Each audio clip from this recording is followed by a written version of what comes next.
ஓம் சாந்தி. ஆத்மாவின் தாகம், மன அமைதி, மன நிம்மதி, மன சுகம், ஒரு நிம்மதி. உண்மையிலே ஒரு நிம்மதி தான் ஆத்மாவினுடைய தாகமாக இருக்குது. 31 நாள் பாட்டியினுடைய 13வது நாளினுடைய ஹோம்ஒர்க்கு பார்க்கலாம். டிவைன் சோல் ஒர்க் என்னென்னு பார்க்கலாமா? ஓம் சாந்தி. கொஞ்ச நாளைக்கு முன்னாடி பார்த்தீங்கன்னா ஒரு ஸ்கூல் படிக்கிற பையன் ஹாஸ்பிட்டலுக்கு வந்திருந்தார். குளோபல் ஹாஸ்பிட்டலுக்கு வந்திருந்தார். அப்போ அவர் பேக்கெட்டில் மொபைல் இருந்தது. மொபைல் ரிங் ஆச்சு. அவர் திடீர்னு டக்குன்னு அந்த பையன் சிறுவன் கட் பண்ணிட்டார். நான் கேட்டேன், இது என்ன?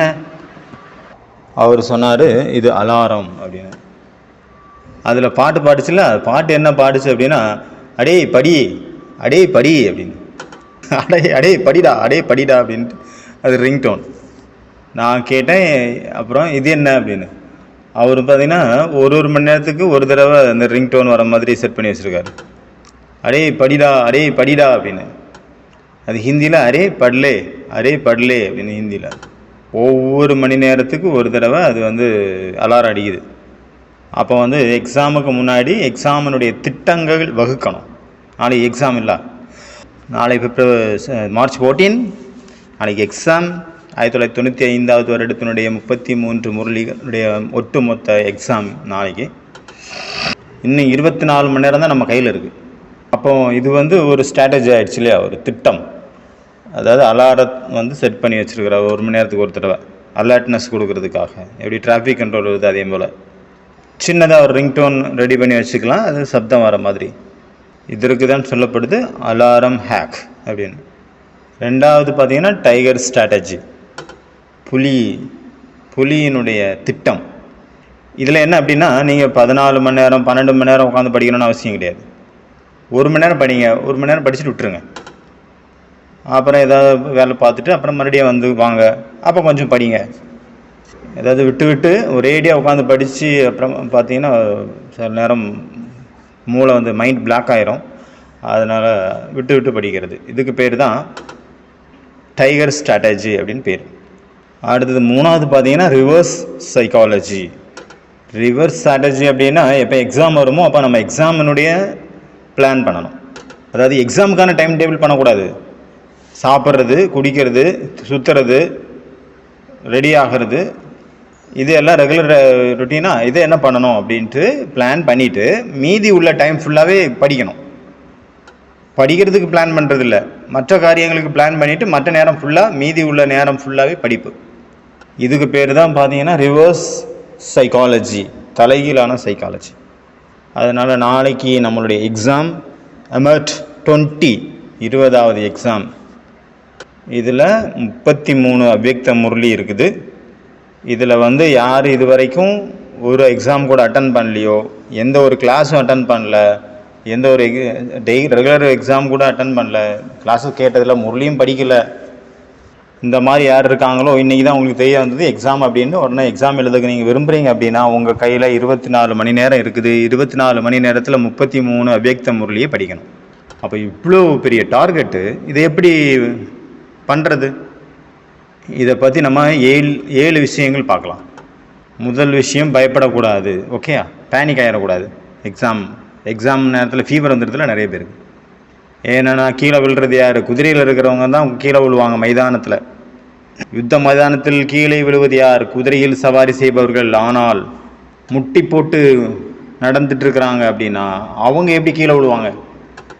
குழந்தைங்க இருக்காங்க, அவங்க முட்டியில் ஊர்ந்து போகிறாங்கன்னு வச்சுக்கோங்க, அவங்க எப்படி கீழே விழுவாங்க?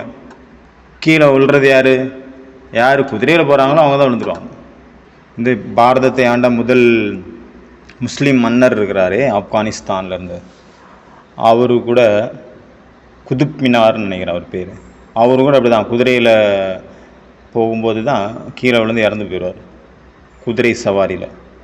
அதனால் கீழே விழுறது ஒன்றும் தவறான விஷயம் கிடையாது. குத்புதீன் ஐபக், அவர் தான் ஃபஸ்ட்டு சுல்தான். அவர் தான் குதிரை சவாரியிலேருந்து விழுந்து இறந்து போயிடுவார். அதனால் கீழே யார் விழுவாங்க? குதிரை சவாரி பண்ணுறவங்க தான் விழுவாங்க.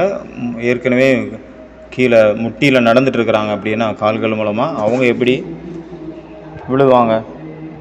உலகத்தை நம்ம புரிஞ்சுக்கிறதுக்கு பார்த்திங்கன்னா நம்ம வெற்றி அடையும் போது உலகம் எப்படிப்பட்டது அப்படின்னு புரிஞ்சுக்கிறோம்.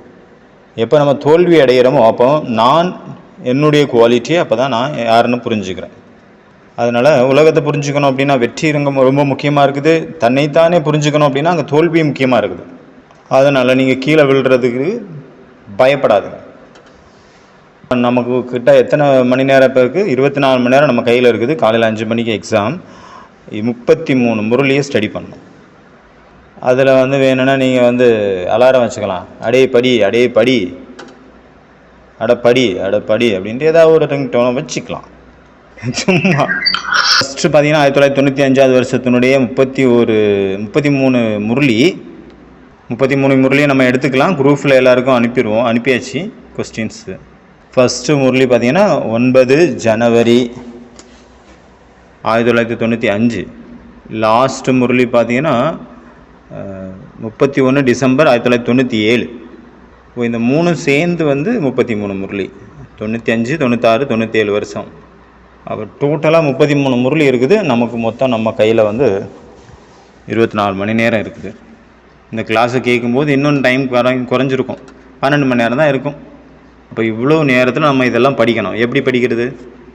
7 பிளானிங் மெத்தடு நம்ம வச்சுருக்கணும். ஸ்ட்ராட்டஜி.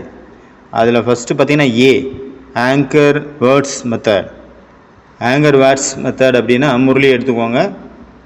அதில் குயிக்காக பாருங்கள் கீவேர்ட்ஸ் என்னென்னலாம் இருக்குது, ரொம்ப ரொம்ப முக்கியமான வார்த்தைகள் என்னென்ன இருக்குது அப்படின்ட்டு அதை கலெக்ட் பண்ணுங்கள். ஒரு டைரி எடுத்துக்கோங்க. அதில் கடன்னு எழுதிட்டு போயிருங்க. முழு முரளியும் இல்லை, முரளியும் படிக்க வேண்டிய அவசியம் இல்லை. எங்கெங்கெல்லாம் கீவேர்ட்ஸ்னு பவர்ஃபுல்லான பாயிண்ட்ஸ் தெரியுதோ அது மட்டும் இந்த மாதிரி மெயினான பாயிண்ட் எடுத்தீங்க, அதில் எழுதிட்டீங்க. இது ஒரு ஃபஸ்ட்டு மெத்தடு. அப்புறம் 2வது ஸ்ட்ராட்டஜி பாபா மெசேஜ் எக்ஸ்ட்ராக்ஷன்.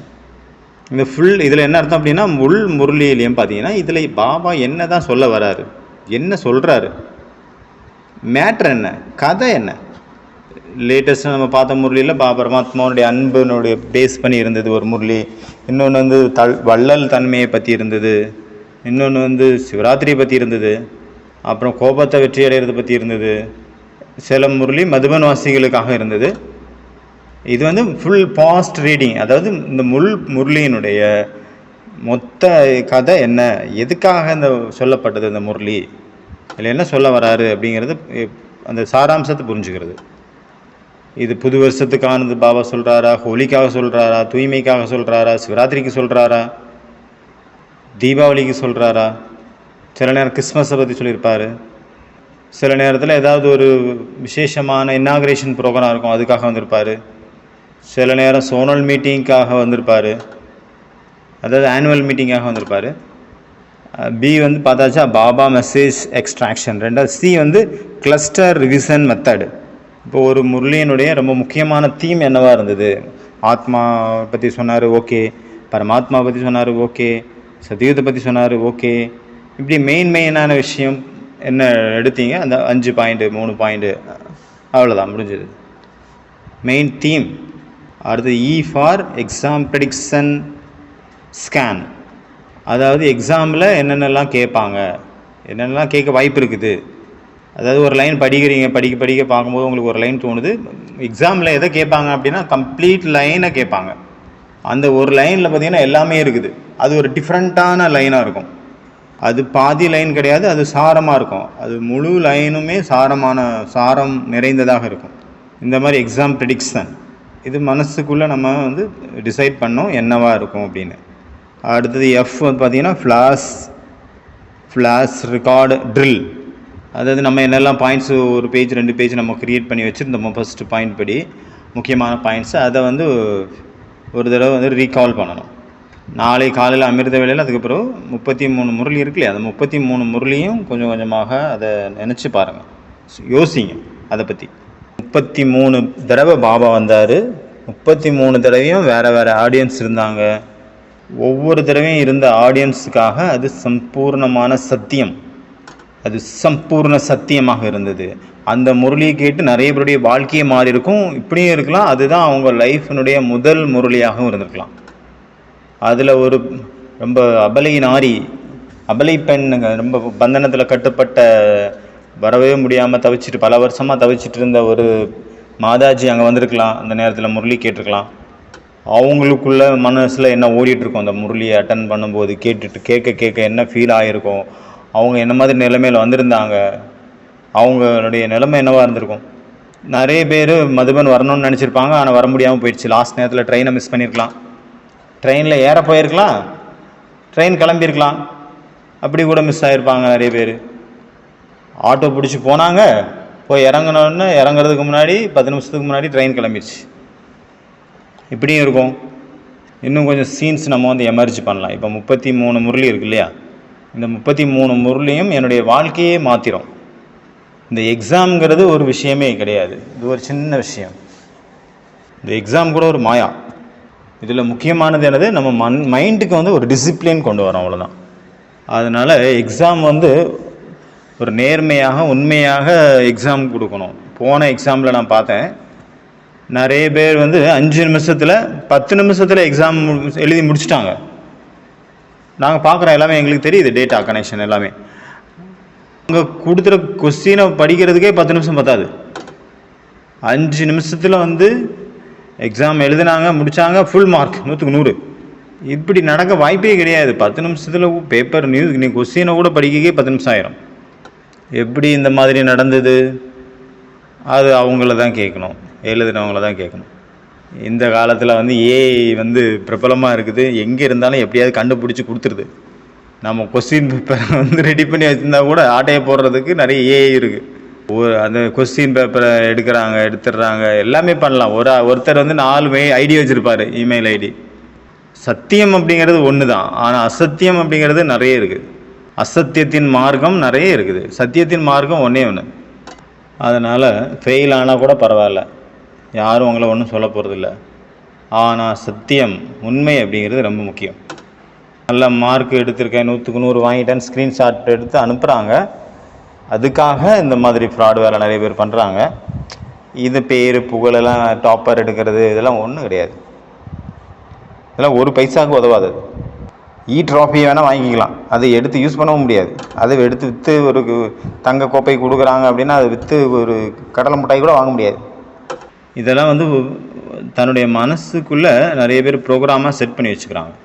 இப்போ நம்மக்கிட்ட வந்து 24 ஹவர்ஸ் இருக்குது. நம்ம இப்போ டார்கெட் ஃபிக்ஸ் பண்ணாலும் 33 முரளியை ஸ்டடி பண்ணணும் அப்படின்ட்டு நம்ம இந்த விஷயத்தை பண்ணுறோம் அப்படின்னா இது வேறு ஒரு தாரணையை ஸ்ட்ராங்காக மாற்றிடும் அப்படின்னு வச்சுக்கோங்க. ஏன்னா இந்த இடத்துல சங்கல்ப சக்தியை நம்ம யூஸ் பண்ணியிருக்கிறோம். எண்ணத்தினுடைய சக்தி இருக்குது, எண்ணத்தினுடைய சக்தி அப்படிங்கிற ஒரு டூல் நம்மகிட்ட இருக்குது, அதை நம்ம யூஸ் பண்ணிக்கிட்டோம். படித்தே ஆகணும், எழுதியே தீரணும் அப்படின்னு. எப்படி பார்த்தீங்கன்னா விகாரங்கள் இருக்கு இல்லையா, இந்த காம விகாரம், அதனால என்ன ஆகுது அப்படின்னா நம்மளுடைய பிரெயினில் நேச்சுரல் பாத்வே க்ரியேட் பண்ணி விட்டுருது, ஒரு புது வழியை வந்து க்ரியேட் பண்ணி விட்டுருது. விகாரம் இருக்கு இல்லையா, காம விகாரம். அந்த காம விகாரம் பார்த்திங்கன்னா நம்மளுடைய பிரெயினுக்குள்ளே பெர்மனண்ட்டான ஒரு வலியை தடயத்தை ஏற்படுத்தி விட்டுருது. தடத்தை உள்ளுக்குள்ளே அது அப்படி ஒரு பழியை வந்து வகுத்து வைக்குது. எப்போ மனுஷன் வந்து தனியாக இருக்கிறான், அவங்க வந்து எம்டினஸ்ஸாக ஃபீல் பண்ணுறாங்க, அப்போ தானாகவே மனசு அந்த பக்கம் போயிடுது.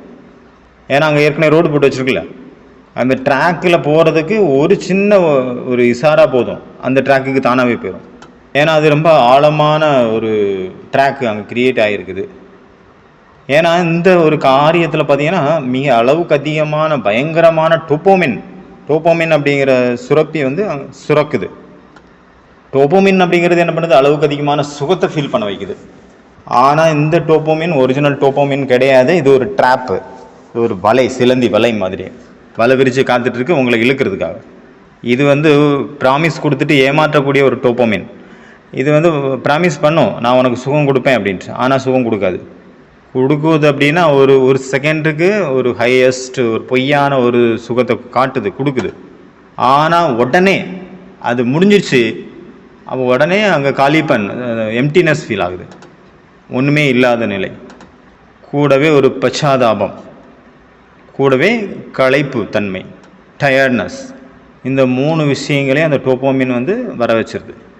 அதனால காம விகாரத்தில் முக்தி அடைகிறதுக்கான ஒரே ஒரு வழி தான் சொல்லப்படுது. அதுக்கு பேர் பார்த்தீங்கன்னா ஃபாஸ்ட்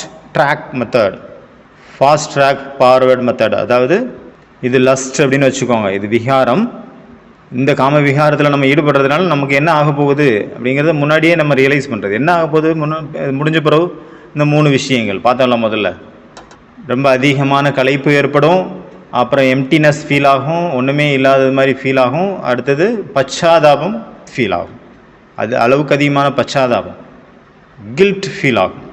அதனால் இந்த ஒரு விஷயத்தை ரிசல்ட்டை வந்து முதல்ல நம்ம திங்க் பண்ணி வச்சுக்கணும். இது கூட ஒரு மெத்தடு அதை வின் பண்ணுறதுக்காக. அடுத்த இன்னொரு மெத்தட் பார்த்திங்கன்னா ஷாக் தெரப்பி அப்படிங்கிறது. எலக்ட்ரிக் ஷாக் கொடுக்குற மாதிரி இந்த சரீரம் என்னது, அதனுடைய உள்ளும் புறமும் நம்ம ஒழுங்காக கரெக்டாக என்னென்னு புரிஞ்சுக்கிறது. காம விகாரத்துலேருந்து வின் பண்ணுறதுக்கான ஒரு மெத்தடு அங்கே சொல்கிறாங்க பக்தி மார்க்கத்தில் சன்னியாசிகள் அவங்க இதில். இந்த fast track method, fast track forward method. Shock மெத்தடை பற்றி பார்த்துட்டு இருந்தோம்னா, ஷாக் மெத்தட் அப்படின்னா இந்த உடலை பற்றி எல்லா விஷயமும் நல்லா தெரிஞ்சுக்கிறது. இந்த உடலில் என்ன இருக்குது, அழுக்கு தான் இருக்குது, குப்பை. இந்த உடம்புல அழகு எங்கே இருக்குது, எது அழகு? 4வது மெத்தட் பார்த்தீங்கன்னா புதுசாக கற்றுக்கணும். ஏன் அப்படின்னா அது ஊர்ஜா, அது நம்ம பிரெயினில் ஏற்படக்கூடிய ஒரு ஊர்ஜா சக்தி.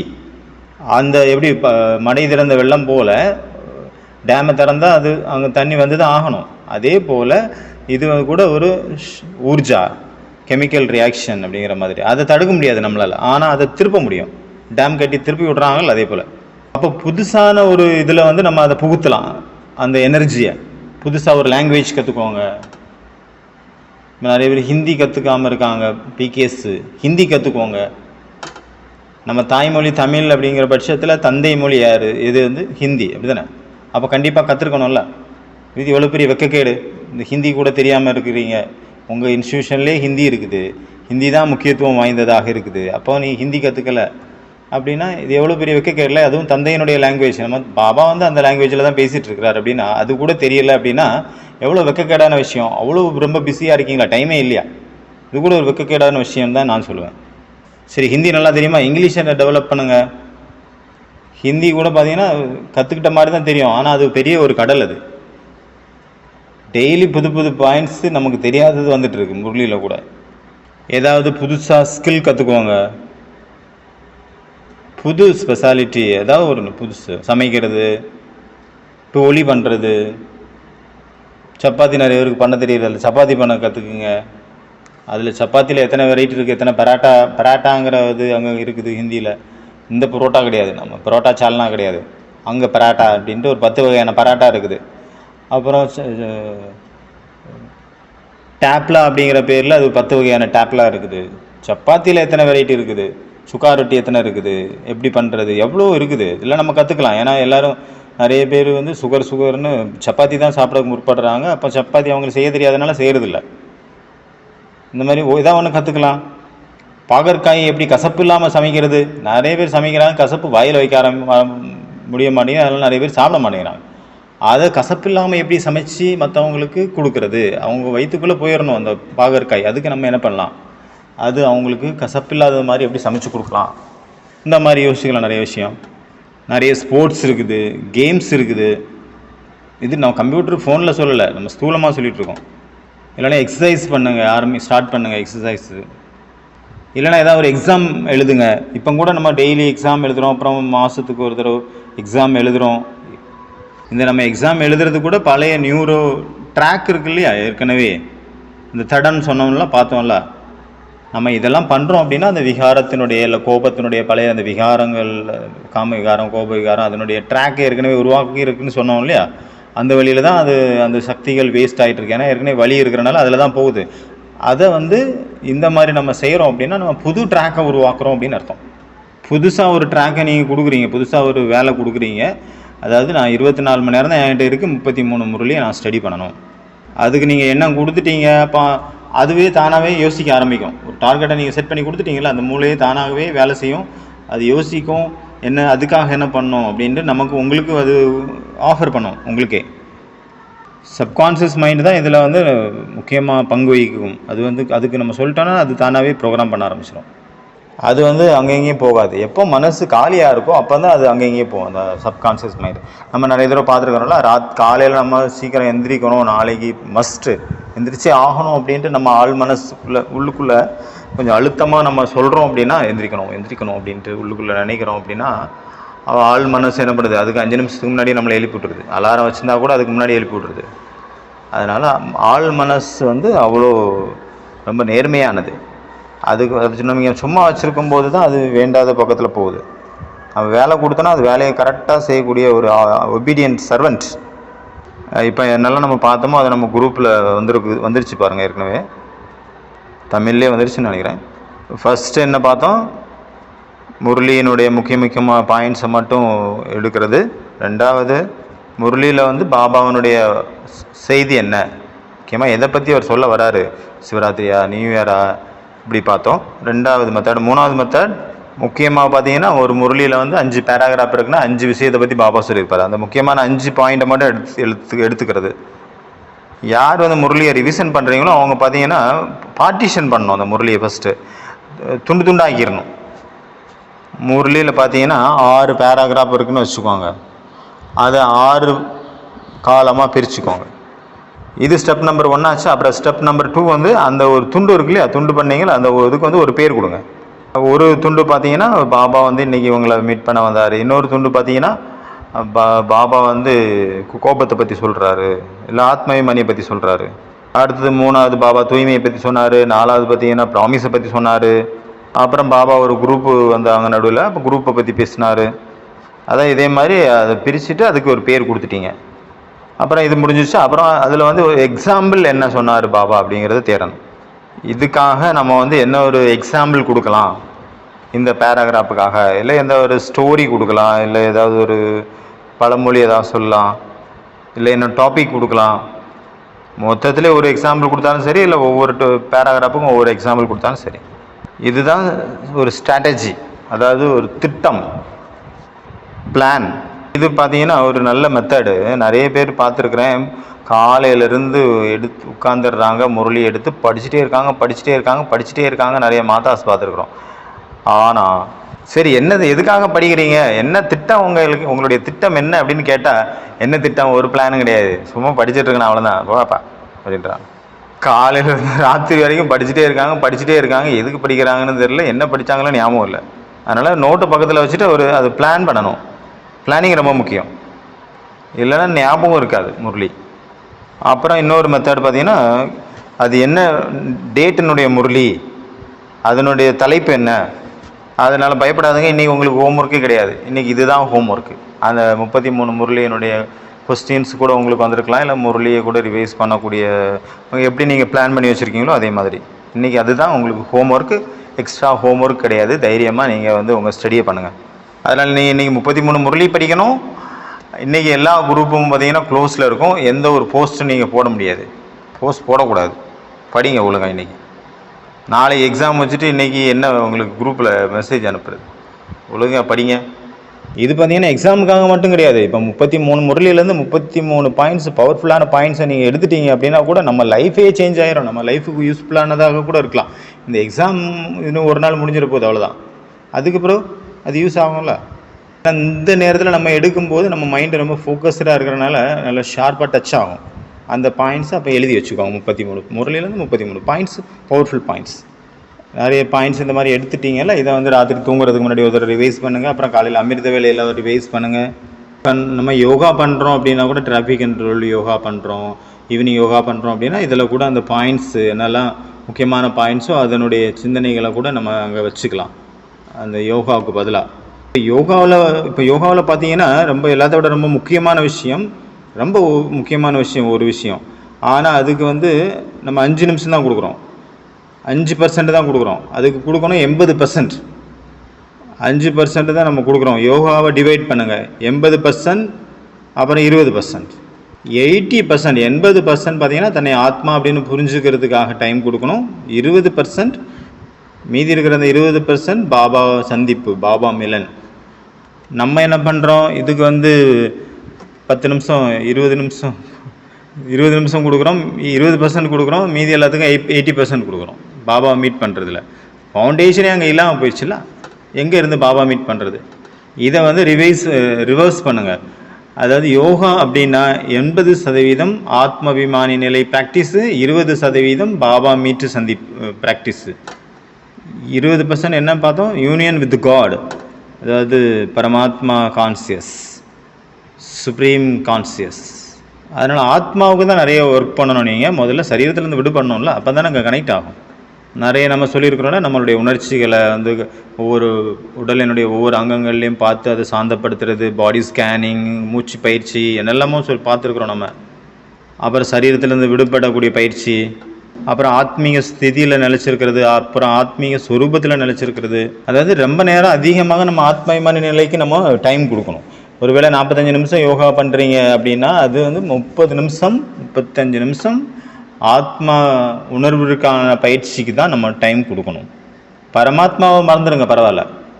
இது ஒன்று மட்டும் ஃபோக்கஸ் ஆகிடுச்சுன்னு வச்சுங்க, அப்புறம் உடனே அந்த யோகத்தினுடைய பவர்ஃபுல்லான ஃபீலிங்ஸ், அதில் கிடைச்ச சக்தி பார்த்தீங்கன்னா அந்த நிரந்தரத்தன்மையினுடைய சக்தி வந்து முழு நாள் 24 மணி நேரத்துக்கு அது வேலை செய்யும்.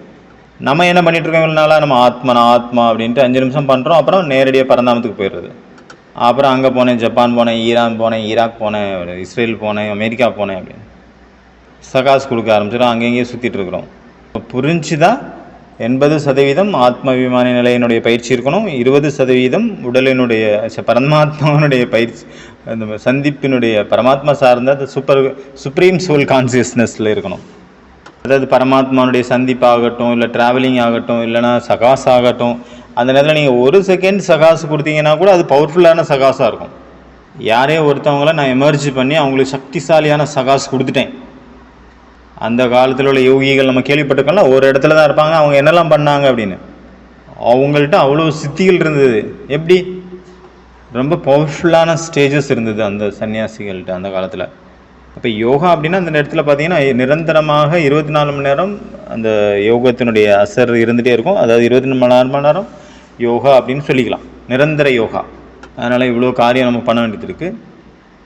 யோகா பண்ணுறத ஒரு ஆசையை வச்சு பண்ணக்கூடாது. ஆசைக்காக ஏதோ எனக்கு சொத்து பிரிக்கிறாங்க எங்கள் வீட்டில், அது எனக்கு ஒரு பங்கு, நல்ல பங்கு கிடைக்கணும், அதுக்காக கொஞ்சம் யோகா, இல்லைனா என்னுடைய வலி தீரணும், இல்லைனா வந்து இன்றைக்கி எக்ஸாம் இருக்குது அதனால் நான் யோகா பண்ணுறேன், இல்லைனா நான் சொர்க்கத்துக்கு போகிறேன்னு சொல்லிட்டார் பாபா அதனால் போவோம். இந்த மாதிரி பல எதிர்பார்ப்புகளை வச்சுட்டு நம்ம யோகா பண்ணக்கூடாது. சகஜமாக ஈஸியாக பண்ணணும். அதனால் இவ்வளோ ஹோம்ஒர்க்கு நமக்கு இன்றைக்கி இருக்குது. அச்சா, ஓம் சாந்தி.